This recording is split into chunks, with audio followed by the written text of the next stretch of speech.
Good evening, everyone, and welcome to tonight's Our Community, Our Health Forum, entitled Colorectal Cancer Research and Me, Everything I Wanted to Know. We'd like to thank everyone for taking the time to join us tonight. This town hall is funded by the UF Cancer Center and jointly sponsored by Health Street, a community engagement program in the Department of Epidemiology, and funded by the Clinical and Translational Science Institute and Science&UF, an outreach program of the STEM Translational Communication Program in the College of Journalism and Communications. Our goal over the next hour is to provide an opportunity for community members to ask our panel of experts questions about the role of research in advancing the care of patients with colorectal cancer. Now let's meet our panelists. Dr. Thomas George, University of Florida colorectal cancer specialist and director of the UF Health Cancer Center Gastrointestinal Oncology Program. Sunisha Warren, PhD, medical scientist and research coordinator who manages research studies at UF. And Stephen Cates, colorectal cancer survivor and patient advocate with the National Cancer Institute for Research Study Development.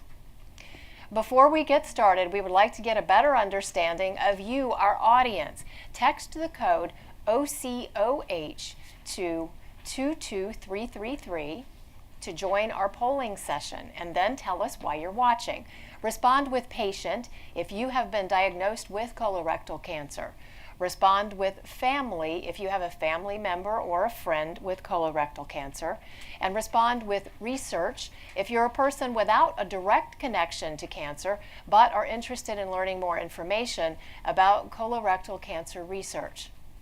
For those of you joining us on the web, we would like to ask you to please take a moment to fill out a very short survey so that we can get to know a bit about your thoughts on cancer research.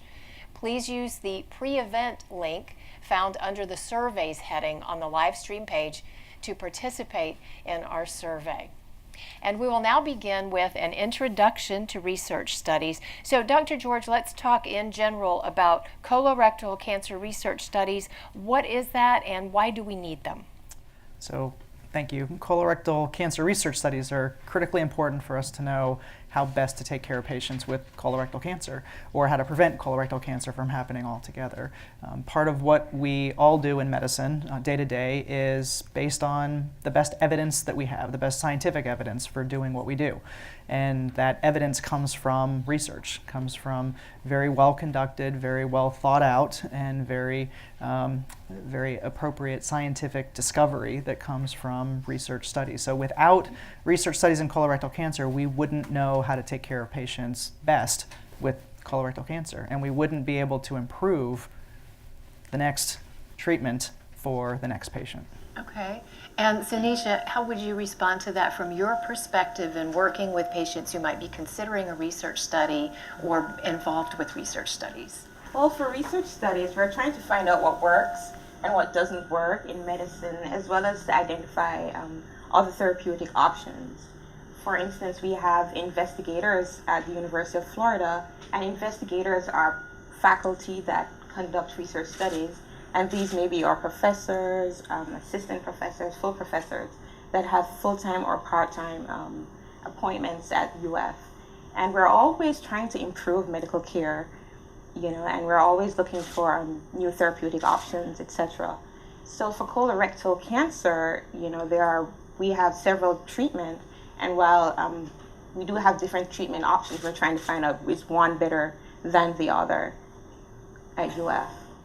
And from a patient perspective, Stephen, would you like to comment on that at all about the importance of the studies? Yeah, there were, for me, it happened to be that given the studies that going on at the time, because every study is not going on at every time. For me, my particular type of cancer, there was no study going on at the time, so I chose a standard option and went with that. But most of everything we're going to discuss here tonight is applicable to both a standard type treatment or the one that we're looking at special tonight, which is research studies. So. Okay. And I do want to remind everyone we will be taking questions live tonight during the event. So if you have something that you would like to ask, you can tweet your question via Twitter using the hashtag OCOH, or you can text us a question if you would like to do so. If you haven't already texted the code OCOH to 22333 to join our polling session, please go ahead and do that. And once you've joined, then you can feel free to send us your questions, and we will try to make sure that we get those answered for you. And we do have a question from an audience member. If you would like to introduce yourself. I'm Sam Gaddy. I work for UF, work here at Health Street, the Cancer Resource Center. We run it at this point. But I think you touched on it a moment ago, but I'd like to know who conducts these research studies. Okay, thank you. So yes, I touched on it earlier. Again, it's usually you have faculty with part-time or full-time positions.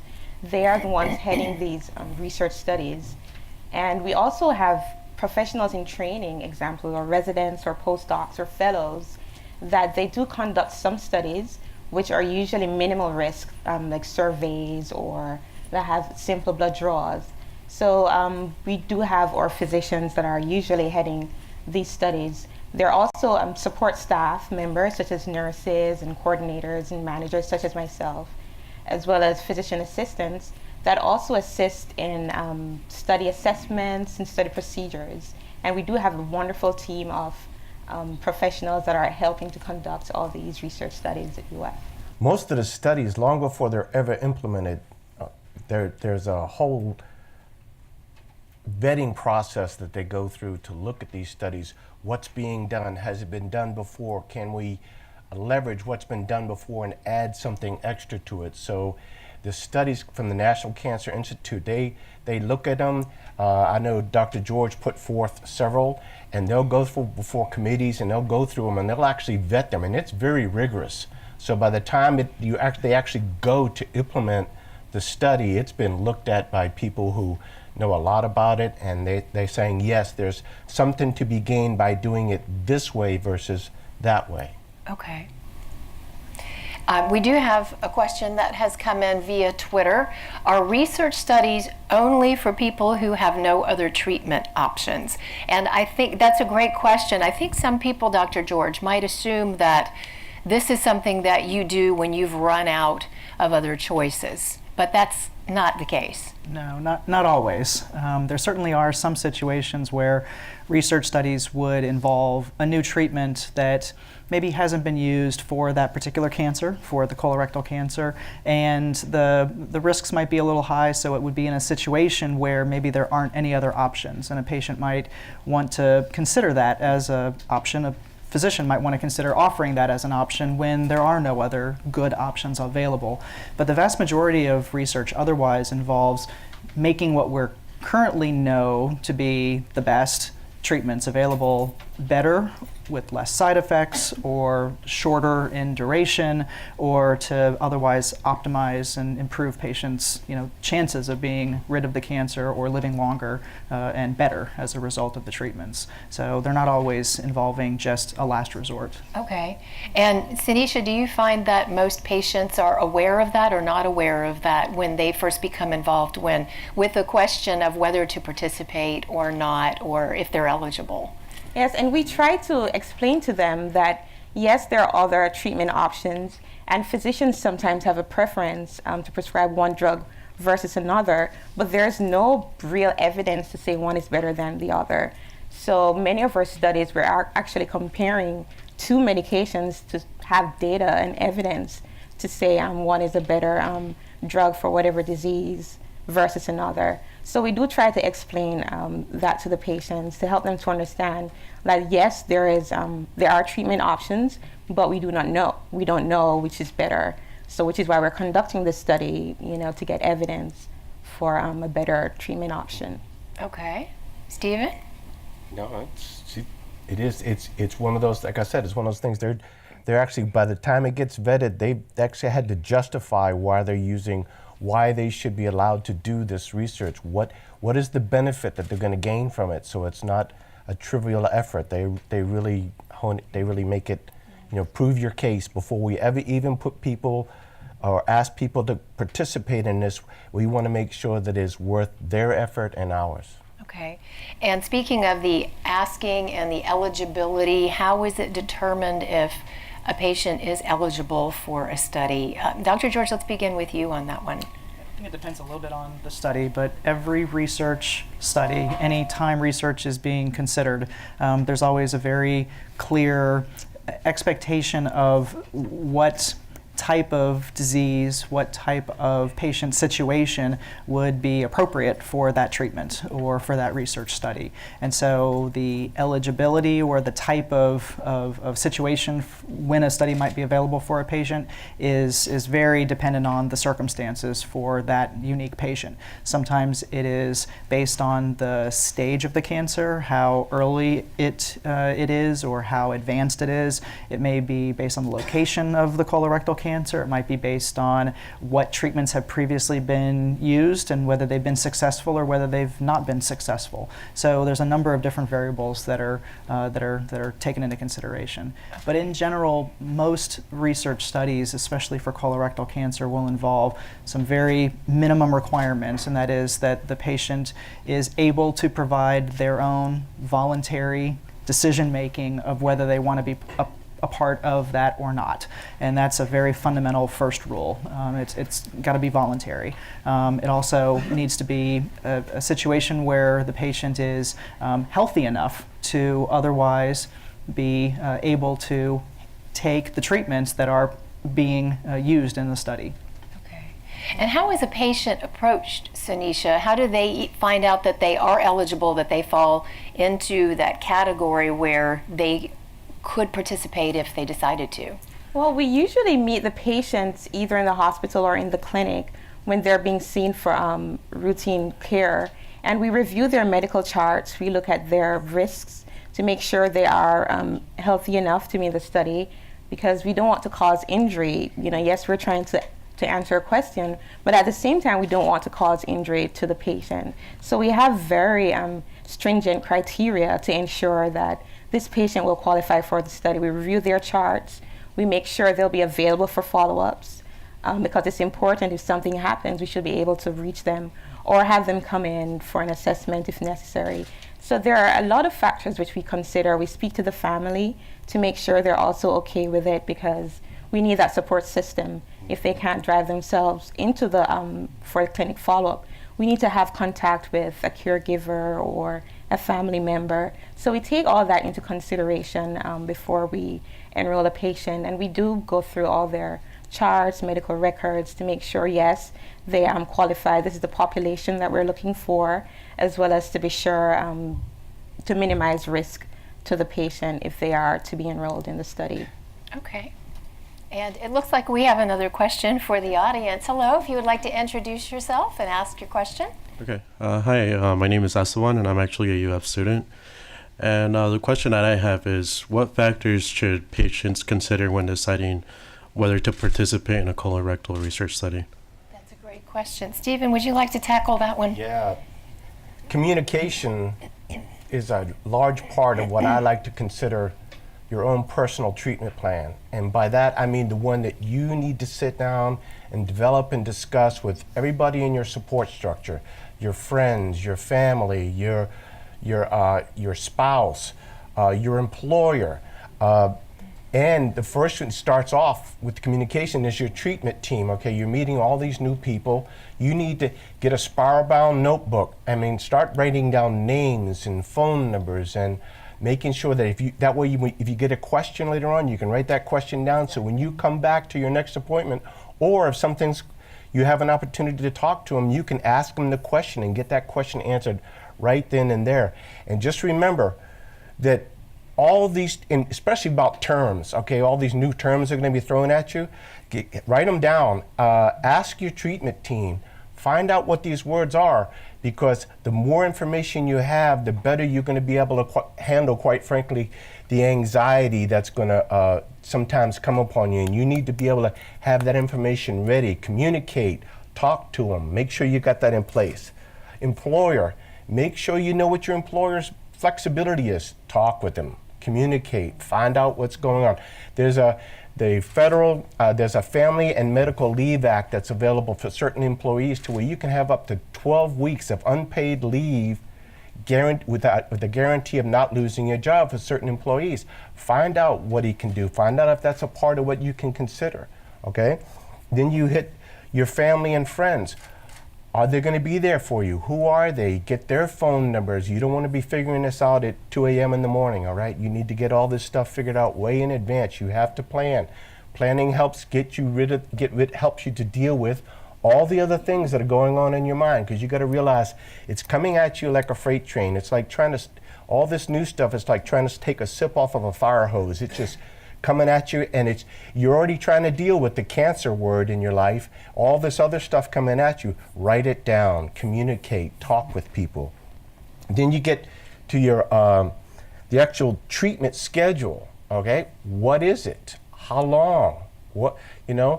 Find out what it's going to be. That way, when you get with your employer or your family or friends, you can talk to them about how long you're going to need them there for you to help you out. What's the location of the facility? Is it local? Is it a commute? Is it a plane flight? Is it overnight? Get the logistics figured out. Sit down and come up with all that stuff. Side effects. What are they?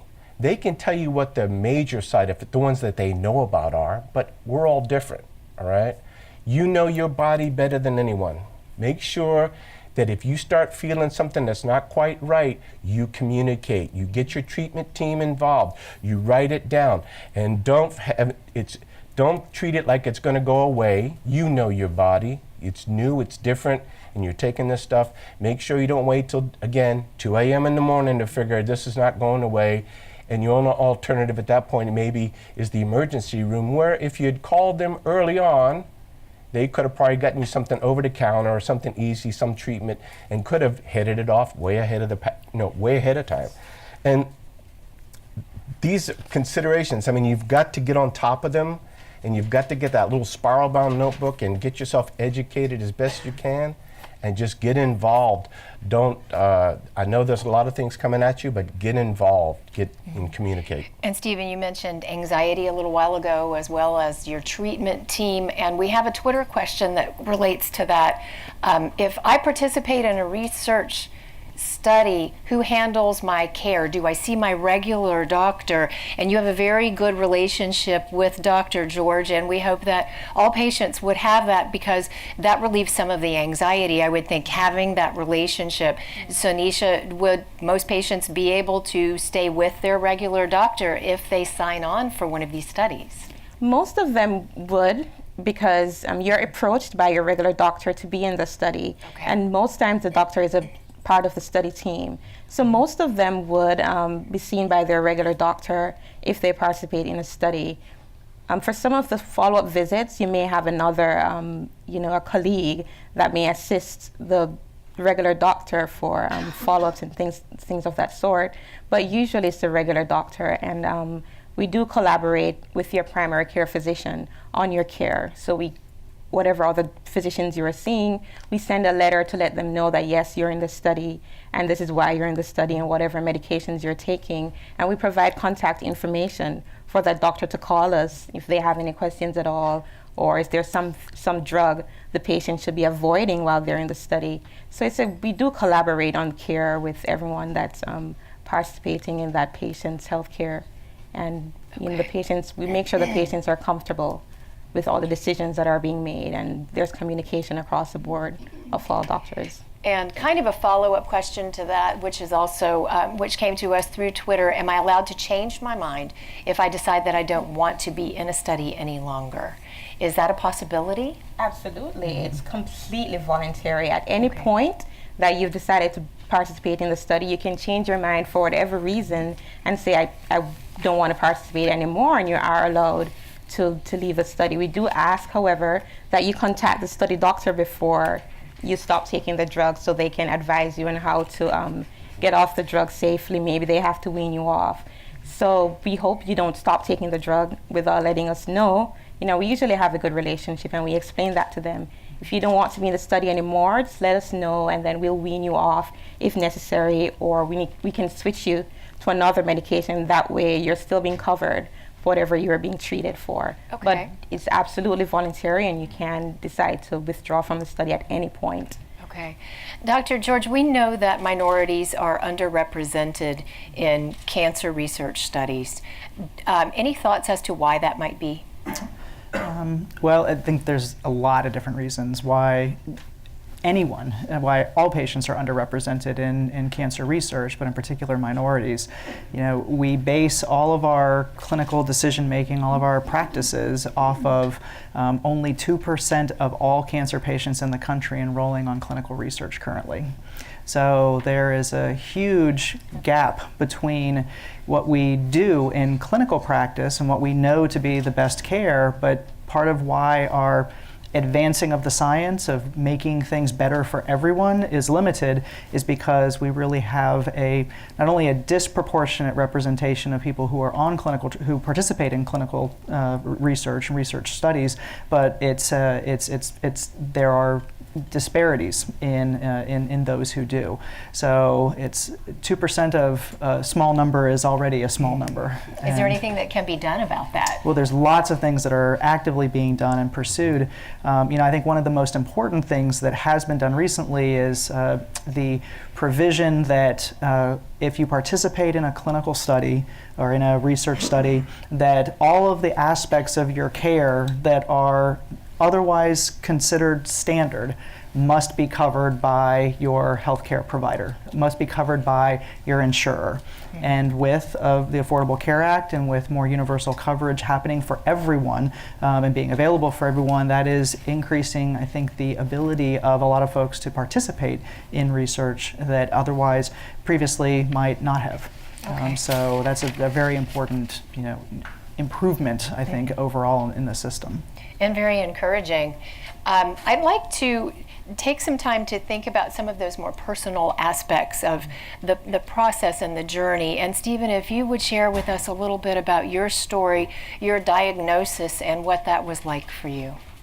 Well, when I first got diagnosed, it was rude and it was overwhelming at the time because I came out of a routine colonoscopy, and basically I'm coming out from under the medication, and they, boom, dropped that on me. So it was a challenge. It was a challenge to get my head right, to get my head around it, and basically I just didn't hesitate. I said, well, we just need to go with whatever needs to be done. Let's just start it right now, because backing off it's not going to help a single thing. So I just pursued it as hard as I could. Okay. And from that point, what sort of treatment options were you offered? Okay, there were no studies going on for my particular type of colorectal cancer at the time. So Dr. George, I consulted with him, and he basically said, well, and they looked at I had a whole bunch of ultrasounds and tests and everything of it, so that they looked at all my blood chemistry, and they looked at all that and said, okay, we've seen this before, this is what it is, this is how far along it is, and given that, as he indicated, or given that particular thing, this is the best course of treatment, that standard treatment that we can go with. And so I said, well, let's go with it. Okay. And Dr. George, what is it like working with patients, especially during that early phase when they're just coming through understanding the diagnosis? What is the best thing that a doctor can do to help them along? Be patient and be available, because as Stephen alluded to earlier, that spiral bound notebook, that's not just if you're considering a research study. That's for anybody facing what's going on, because there are a lot of questions that come up. There's a lot of information that you don't think about until the drive home, or until 2 o'clock in the morning when you wake up. Yep. And you need to have a way to inventory all of that, write it down, and have it ready for the next visit, for the next appointment, and really be able to get your questions answered. I think knowledge is power, and that's part of what empowers you to be able to ask the right questions and do the right thing for yourself and for your family. And Sanisha, is that an important part from your perspective, is helping patients understand how to advocate for themselves? Absolutely. I ensure they understand what their options are and why they're being asked to be in the study and what will be required of them to be in the study, and again, the benefits, if any, and the risks. And I also have them to tell me back what you think the study is about. Do you understand what the risks are? Because it's very important. And I also give them my card, my number, to let them know you can call me for whatever question you have, and don't give consent to be in the study until you're absolutely sure, you understand what the study is about, you understand all the risks, you understand all the visits that we're asking you to come in and participate in. Okay. So it's an ongoing process. And again, since they can change their mind at any point, they ask questions as they go along as well. Okay. And it looks like we have a new Twitter question available to us that has just come in. How long do studies last, particularly colorectal cancer ones? Dr. George. I think it depends a little bit on the situation and the research study. For a lot of patients who are involved in research studies where the cancer is curable, there's a very finite period of time, very limited period of time where the treatments would be used to get the cancer gone, essentially.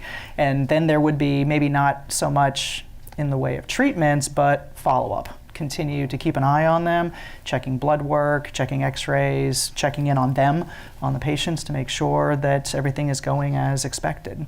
So the actual treatment may not be very long, but the ongoing follow-up and surveillance might be a couple of years. For patients who have incurable cancer, in general, the treatments last for as long as they're working. There's really kind of three rules. It's until the treatments no longer work, in which case medically there's not a reason to continue them. The treatments work so good that the cancer goes away, in which case that's the best case scenario, and that's what we're all hoping for. Or the third case is where the patient says, I'm not interested in doing this anymore for whatever reason, and they can pull the brake cord on it at any point in time. So there's medical reasons why the treatment would stop, and there's patient reasons why the treatment might stop, and those are all and both happening at the same time. Okay, so that's how that works. And another question via Twitter that has just come in to us. What kind of lifestyle changes could you expect when you sign up to participate in a study? That's a great question. Well, I looked at it, because you start looking. The first thing, if it was coming to me, I would be sitting there going, okay, what can I realistically expect from the side effects? In other words, are they typically, for lack of a better word, debilitating type side effects, or are they something I can live with? And everybody's different. So you're going to have to be aware of them, and you're going to have to make sure that you've already talked with your employer and you said, hey, they're saying I might have this, and you've got to have that's why that plan is important, to be flexible. So as you're going along and you're communicating, and maybe I was very fortunate. I had very few side effects or things I had to worry about, and I was basically my lifestyle didn't change relatively little at all, other than missing out on going to work a couple of days. Just some days you just not up to it, right? So I missed a couple of days of work, but most of the time, even with the radiation and everything else that I was going through, I had very few. I was fortunate. I had very few side effects. Now, as you went through the process, we've talked about having opportunities to make decisions about your treatment. Well, did you have to make any decisions about yours? I know you said, for the most part, the doctor said this was the best way to go, and so that's what I said to do. Did you have to make any decisions along the way? The only decision I had to make along the way were more, not about in terms of the plan. No, most of the decisions I had to make along the way were psychological decisions about how this was going to hit me, what I was going to do. Did I believe that because I'm an overcomer, I'm 33 years retired Air Force. I'm gonna take that hill. I'm gonna go and I'm gonna push hard. And then because I looked at my wife and my children were more, I think, were almost more devastated than I was, okay? And so that had to be part of what I was looking at. That had to be part of my communications. Going back to what we were talking about earlier, which is that spiral-bound notebook and asking questions. Half of the questions I asked were questions my wife and kids were asking me. Well, what about this? And sometimes they'd ask me questions and I'd go, oh, I didn't think about that. And so then I'd put that down and I'd go and I'd get an answer. I'd go to my treatment because my wife has done told me go get an answer for this. I don't know. Been married 40 years, I know better. There you go. So, but she was a good support team. I had a great support team. I had people that were there for me.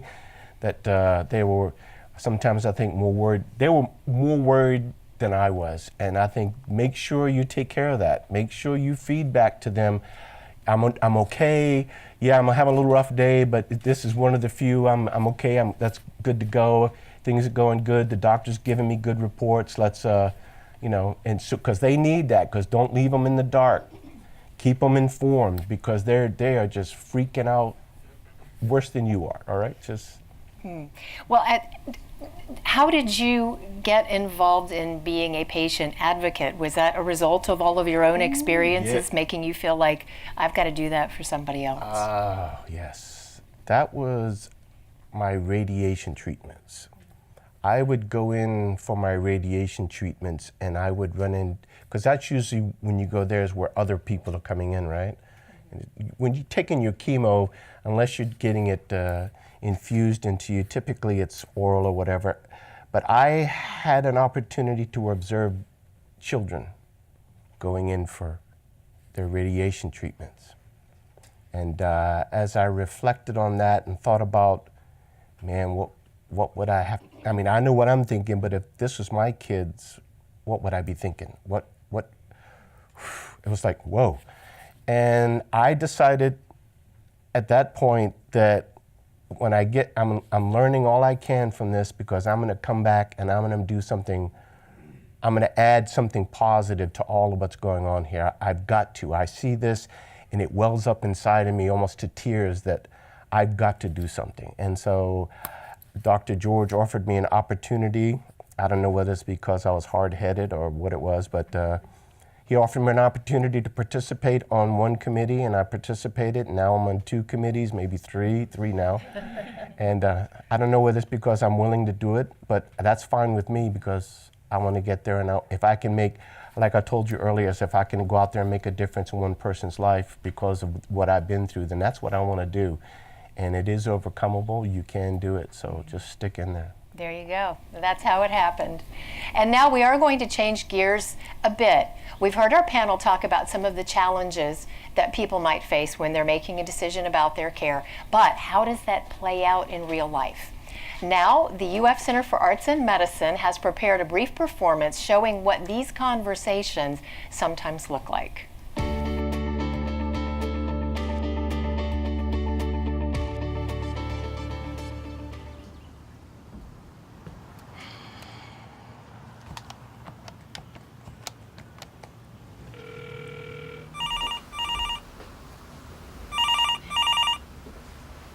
Hey, Dad. Hi, Lee. Have you got a moment to talk? Did I catch you at a bad time? Come on now, Dad. You know I always have a moment for you. What's up? How you doing? I'm okay, considering. I'm tired with the treatments.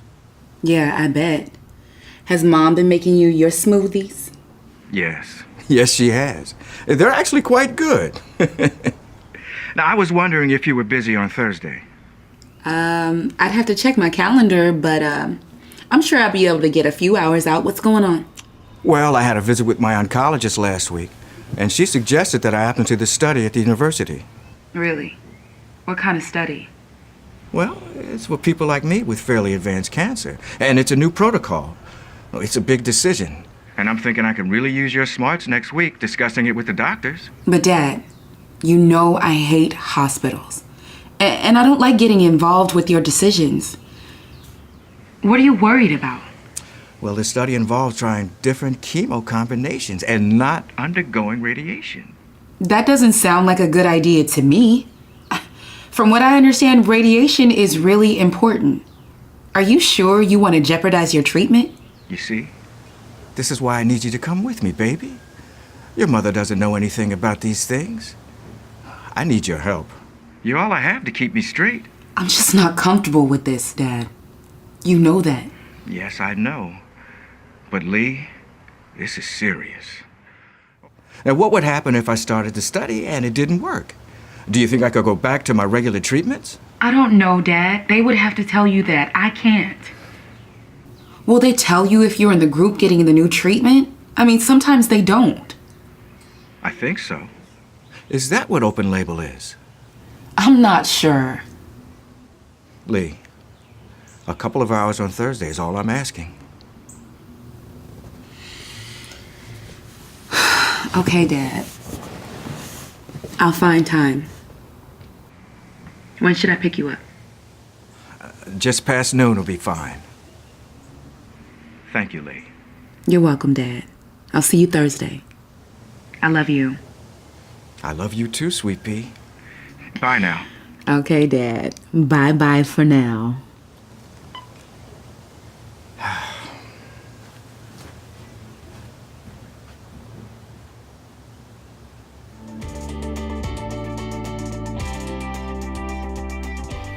So a real challenge there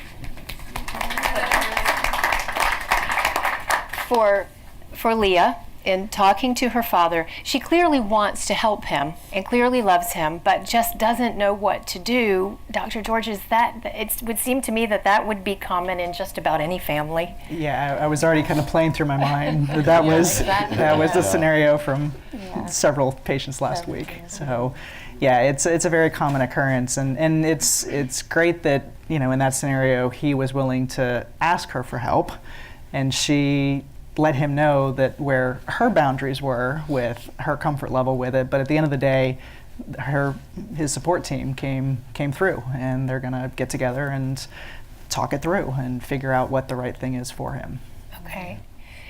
We have had someone tweet us a question, are all research studies the same? And I think that's really helpful here to transition us into the discussion about research study design. And we have already discussed this to some degree, but could you answer that question for the audience? They're not all the same, even if they're all dealing with colorectal cancer research, for example. Is that correct? Oh, that's very true. Yeah. Sanisha, would you like to take that one?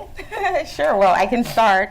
Yes, they're not always the same. There are different risk levels. If it's a new drug, of course, there's not much information about that, which is why we're doing the study. If it's an old drug, maybe for a new indication, like Dr. George mentioned, maybe it worked in another cancer, now we're looking at colorectal cancer.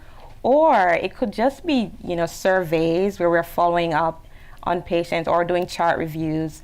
So it depends on what question the investigator is trying to answer and what information is already out there. Sometimes we can find what we need just by reviewing patient charts, and the patient will still need to give us consent to do that. So they will still be participating in the study, even if we're just pulling information for whatever their standard care is.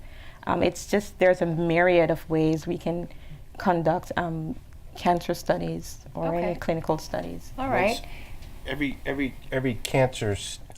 research study, like I said, it gets vetted. So unless it's going to provide some benefit, that is, it's something new, something different that's never been tried before, it's not going to get approved. And usually there's already a set number of people, that's what they call an accrual. Once they hit a certain number of participants, it'll stop at that point, and then they'll start looking at the data that they've gathered to try and figure out, okay, what's our next step with what we've found out so far. Okay, and it looks like we have another question from our audience. Hello, would you like to introduce yourself and ask your question? Hello, my name is Millie, and first, before I read what was on the card, I wanted to thank you for your service in the military and your continued service as an advocate. Thank you.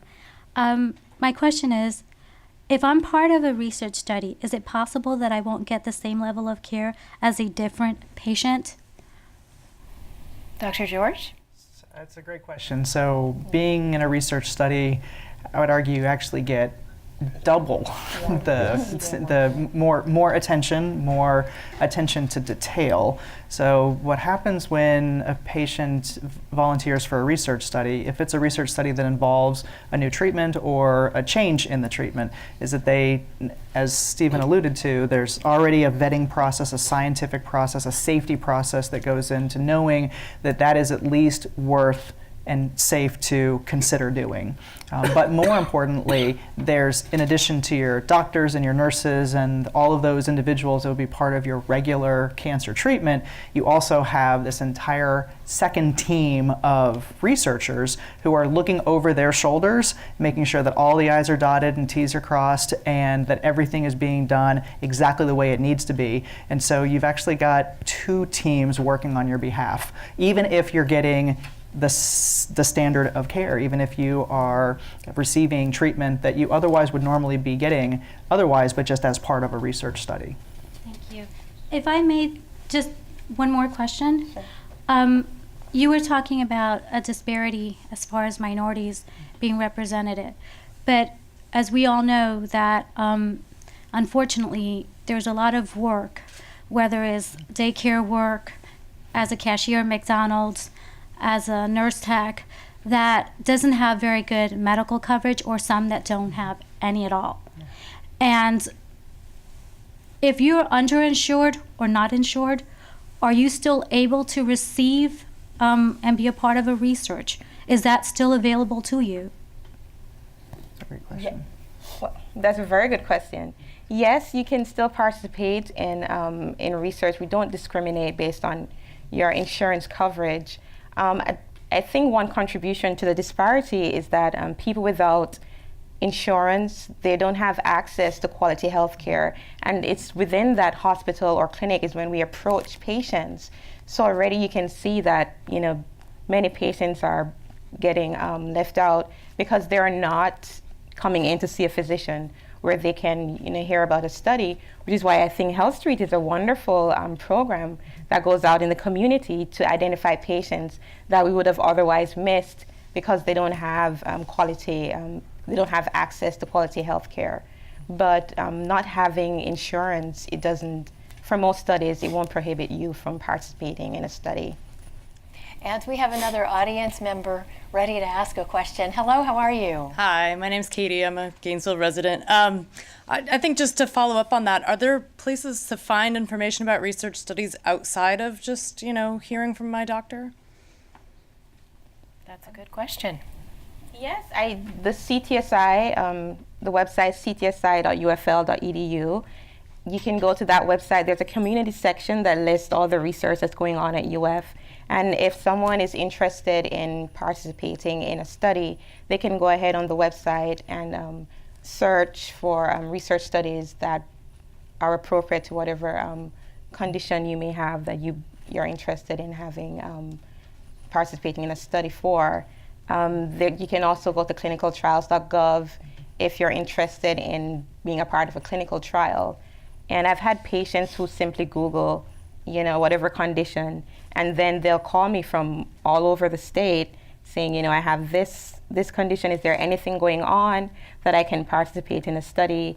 And there are a myriad of ways that people can find out about studies besides in the doctor's office.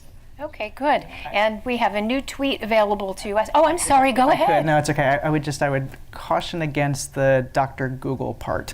There are some very reputable sources out there for finding out about research, but research that's been appropriately scientifically vetted is appropriately approved for kind of moving the science forward and helping patients in the process. And so that would be really what is available through the university or organization that you're affiliated with, as well as the clinicaltrials.gov. So if you're interested in participating in a research study that involves a new treatment or some modification of a treatment and it's not listed on clinicaltrials.gov, that's a big red flag. They are required to be on reported on clinicaltrials.gov if they have been appropriately vetted and reviewed.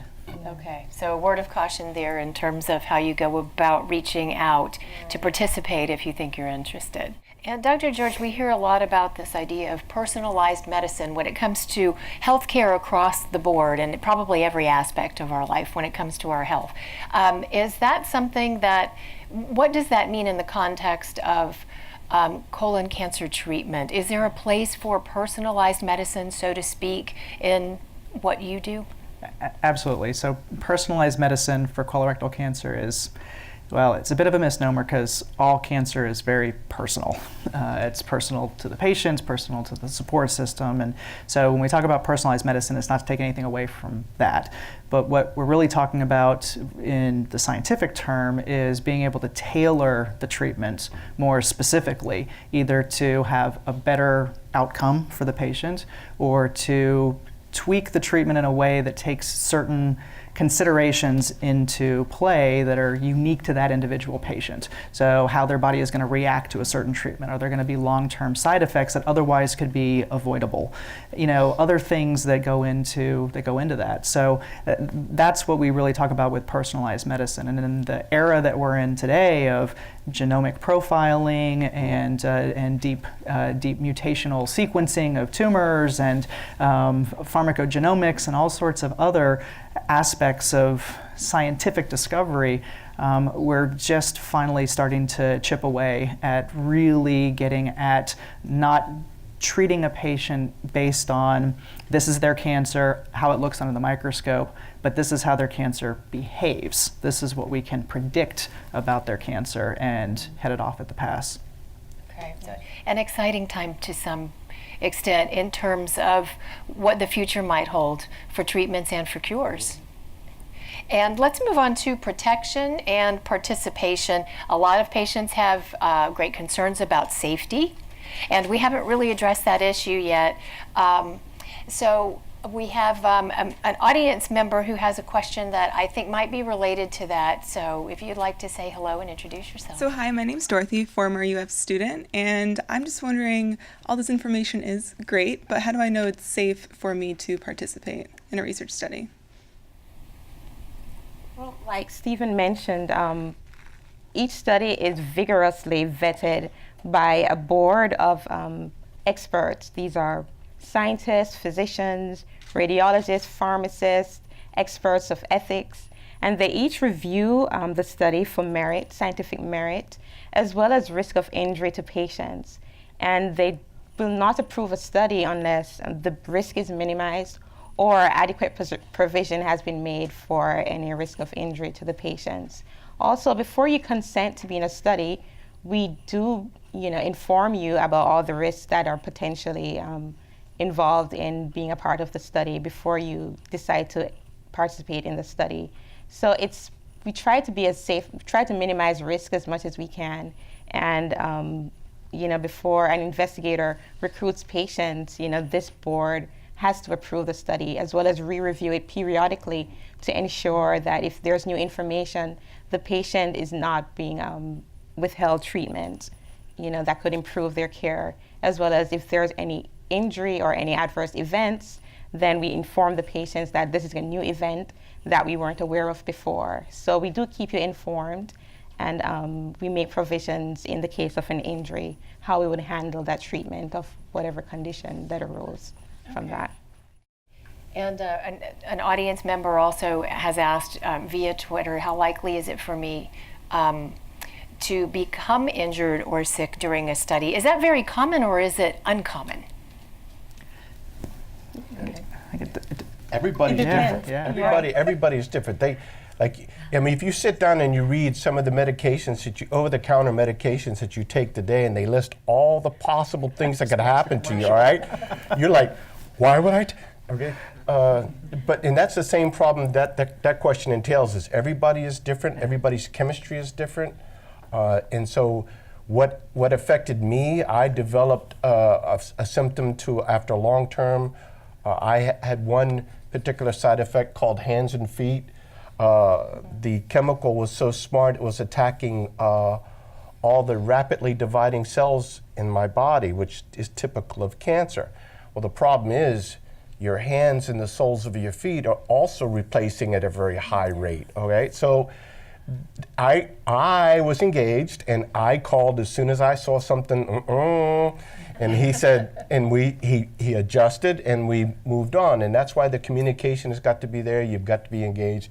They can't anticipate everything, but if you got that spiral bound notebook and those phone numbers and those people's names, and you know what to do, and you've already got your contingency plans in place, it's a reasonably good plan and a reasonably good way of approaching it.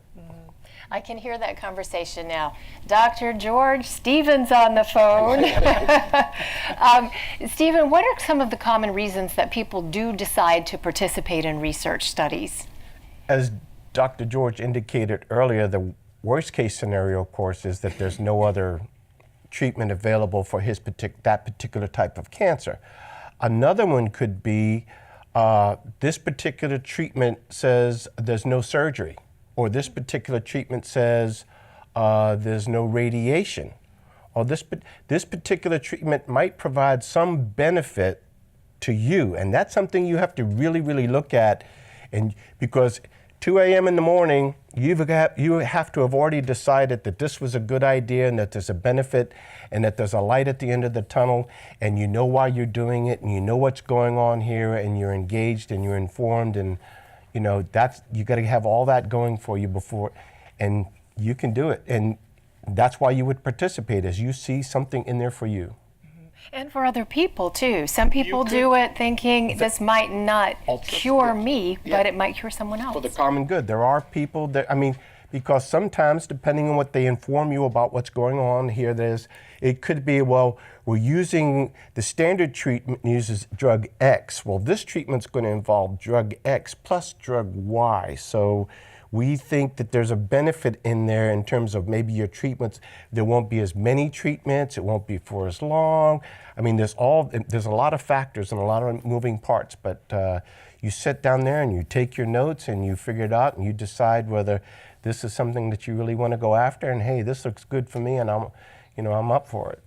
And we're getting near the end of the discussion, but we wanted to make sure that everyone's questions were answered. Who's here tonight? If there are any other questions from the audience, we'll be happy to take those now.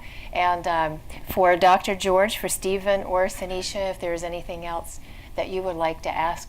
I was wondering, is there a review board? I know you talked about, the ethical committee and all that, but say, for example, you're in the process and you feel that as a patient, you're more of a guinea pig than a patient and you're not being treated with a level of respect. Is there a hotline or a form that you can fill out to have your case or your situation reviewed or looked at? Well, if there are concerns, we do provide a number where the patient can contact, to express their concerns that does not involve the study team. And it's written in the consent form. So yes, there is a hotline provided for each patient, and they're free to call, and it won't affect their care at all. Good. They still receive their standard care. And if they decide not to be in the study for whatever reason, they can also do that as well. Okay. Well, thank you so much. I'd like to add something to that. Whether you're going in for whatever reason, anytime you're getting any medical treatment, whether it happens to be a research study or it's going in to have a splinter removed from your hand, okay, you are empowered as a patient. And we do have another Twitter question. They're coming in fast and furious. How many people are needed for a cancer research study? That's a great question. Could it be 10? Does it need to be 100? That's a question that gets determined when the study is first submitted. There's a whole process where they determine what the numbers that they're going to need. It could be 400, it could be 1,000. It all depends on what they're looking at and all the different, because they call them different arms of the study. One part of the study could be using these two drugs. Another part of the study could be using just a single drug. So there's, depending on how the study is set up, it could, you could need different number of candidates to accrue the number that you need to really look at the study the way that it was designed in the first place. Okay. And statisticians are involved in the whole designing process of each study, and it depends on what the investigator is looking for. If it's a 20% improvement, etc., the statistician will let you know, well, you need this many patients. We account for some that may fall out of the study, but we still try to have as few people that we need to answer that question. That way we're not enrolling too many patients that we don't need and placing them at risk if there's any. So statisticians do help us to find a good number that we need, and that can vary from hundreds to even thousands. It just depends on what they're looking for and what improvement they need.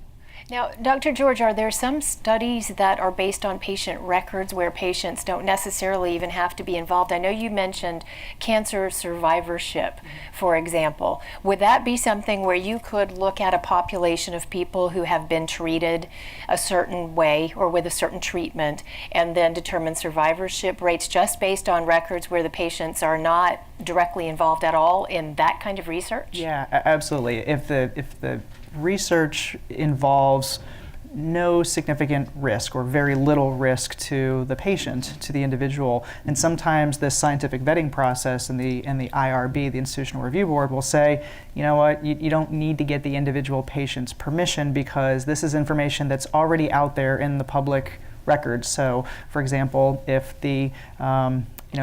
just knowing if a certain population of patients have done well with treatments, but that can be gleaned from hospital records that don't involve knowing who the individual patient was, but looking at a group of patients where it's anonymous and it's de-identified, then that research could be done without involving the patients or bothering the patients. But certainly that information could help the next group of patients that come along.